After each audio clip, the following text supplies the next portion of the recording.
सभी भाइयों और बहनों को मेरा सादर प्रणाम। हमारा नया चैनल है, आगे बढ़ाने के लिए सब्सक्राइब जरूर करना। आपका धन्यवाद। भगवान श्री कृष्ण के जीवन और उनकी शिक्षाओं में गहराई से देखने पर हमें कई महत्वपूर्ण संदेश मिलते हैं, जो आज के समाज में भी उतने ही प्रासंगिक हैं, जितने उनके समय में थे। कई बार हम यह प्रश्न उठाते हैं कि जो लोग बहुत पूजा पाठ करते हैं, वे हमेशा दुखी क्यों रहते हैं? इसका उत्तर हमें श्री कृष्ण की शिक्षाओं और भगवत गीता में मिलता है। पूजा पाठ और दुख का संबंध। कई लोग यह मानते हैं कि पूजा पाठ करने से उनकी सभी समस्याएं हल हो जाएंगी और जीवन में सुख शांति आ जाएगी, लेकिन ऐसा हमेशा होता नहीं दिखता। पूजा पाठ और आध्यात्मिकता का उद्देश्य सिर्फ सुख प्राप्त करना नहीं है, बल्कि आत्मज्ञान और जीवन के सत्य को समझना है। जब कोई व्यक्ति पूजा पाठ को सिर्फ एक साधन के रूप में देखता है ताकि वह अपने सांसारिक दुखों से छुटकारा पा सके, तो वह अक्सर निराश हो जाता है। श्री कृष्ण ने भगवत गीता में अर्जुन से कहा था कि कर्म करो और फल की चिंता मत करो। लेकिन जब लोग पूजा पाठ को इस उम्मीद के साथ करते हैं कि उनका हर कष्ट समाप्त हो जाएगा, तो वे उस सिद्धांत को भूल जाते हैं। श्री कृष्ण ने यह स्पष्ट किया है कि जीवन में दुख और सुख का आना जाना स्वाभाविक है। जो लोग पूजा पाठ को एक व्यापारिक दृष्टिकोण से करते हैं, अर्थात मैं भगवान की पूजा करूंगा तो भगवान मुझे सुख देंगे, वे वास्तविक आध्यात्मिकता से दूर हो जाते हैं और इसीलिए उन्हें निराशा और दुख का अनुभव होता है। श्री कृष्ण की शिक्षाएं, ध्यान और कर्म का महत्व। श्री कृष्ण ने ध्यान और कर्म को बहुत महत्व दिया है। उन्होंने कहा कि मनुष्य का कर्तव्य है कि वह अपने कर्म करता रहे और ध्यान और योग के माध्यम से अपने मन को शुद्ध करे। पूजा पाठ, ध्यान और योग का मुख्य उद्देश्य आत्मा की शुद्धि और मन की शांति है। जो लोग पूजा पाठ को एक प्रकार का सौदा मानते हैं, वे अपनी अपेक्षाओं के साथ जुड़े रहते हैं और जब उनकी अपेक्षाएं पूरी नहीं होती तो वे निराश होते हैं। इसका कारण यह है कि वे कर्मयोग की गहराई को नहीं समझते।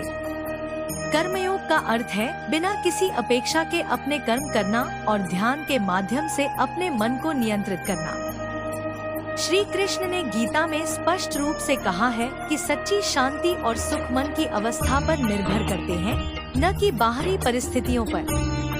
भक्ति और आत्मज्ञान का मार्ग। भक्ति योग का अर्थ है बिना किसी स्वार्थ के भगवान के प्रति प्रेम और समर्पण। कई लोग पूजा पाठ को केवल एक रस्म के रूप में करते हैं और वे उसके पीछे के वास्तविक भाव को भूल जाते हैं। भक्ति योग का मुख्य उद्देश्य आत्मज्ञान और भगवान से एकात्मकता प्राप्त करना है। जब व्यक्ति पूजा को सिर्फ एक साधन मानकर करता है, तो उसे भक्ति का सच्चा अर्थ नहीं समझ में आता। श्री कृष्ण ने अर्जुन को यह भी सिखाया कि भगवान से सच्चा प्रेम और भक्ति का अर्थ है बिना किसी स्वार्थ के समर्पण। जब व्यक्ति भगवान से कुछ पाने की अपेक्षा करता है, तो वह अपने भक्ति मार्ग को बाधित कर देता है। सच्ची भक्ति तभी प्रकट होती है जब व्यक्ति अपनी इच्छाओं और अपेक्षाओं को त्याग कर भगवान की शरण में जाता है। दुख के कारण, अपेक्षाएं और अहंकार। श्री कृष्ण ने गीता में कहा है कि संसार में दुख का मुख्य कारण हमारी अपेक्षाएं और हमारा अहंकार है। जब हम पूजा पाठ के माध्यम से कुछ पाने की उम्मीद करते हैं, तो हम अपने अहंकार और इच्छाओं को बढ़ावा देते हैं। इससे हमारी आत्मा अशांत हो जाती है और हम दुखी महसूस करते हैं। श्री कृष्ण ने यह भी कहा है कि हमें अपने कर्म और भक्ति को भगवान के चरणों में समर्पित करना चाहिए और फिर जो भी परिणाम मिले, उसे भगवान की कृपा मानकर स्वीकार करना चाहिए। अहंकार और इच्छाएं ही व्यक्ति को वास्तविक शांति और सुख से दूर ले जाती हैं। जब हम पूजा पाठ को सिर्फ अपने स्वार्थ और इच्छाओं को पूरा करने का माध्यम मानते हैं, तो हम भगवान की कृपा को सही तरीके से समझ नहीं पाते। इसलिए श्री कृष्ण ने हमें यह सिखाया है कि हमें अपनी इच्छाओं और अपेक्षाओं को त्याग कर सच्ची भक्ति में लगना चाहिए। निष्काम कर्म और सच्ची भक्ति। श्री कृष्ण ने अर्जुन को निष्काम कर्म का सिद्धांत सिखाया। इसका अर्थ है बिना किसी फल की चिंता किए हुए अपने कर्म करना। जो लोग पूजा पाठ करते हैं और फल की अपेक्षा रखते हैं, वे अक्सर इस सिद्धांत को भूल जाते हैं।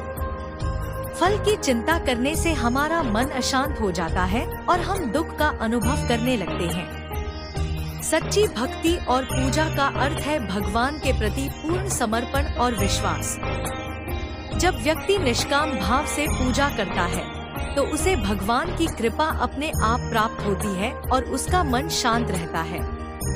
निष्कर्ष, सच्ची भक्ति का मार्ग पूजा पाठ और भक्ति का असली उद्देश्य भगवान से जुड़ना और आत्मा की शांति प्राप्त करना है।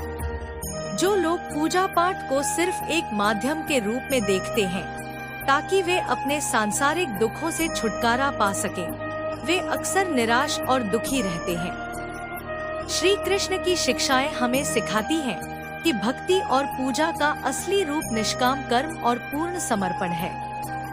सच्ची शांति और सुख तभी प्राप्त हो सकते हैं जब हम अपने कर्म, इच्छाओं और अपेक्षाओं को भगवान के चरणों में समर्पित कर दें और फल की चिंता छोड़ दें।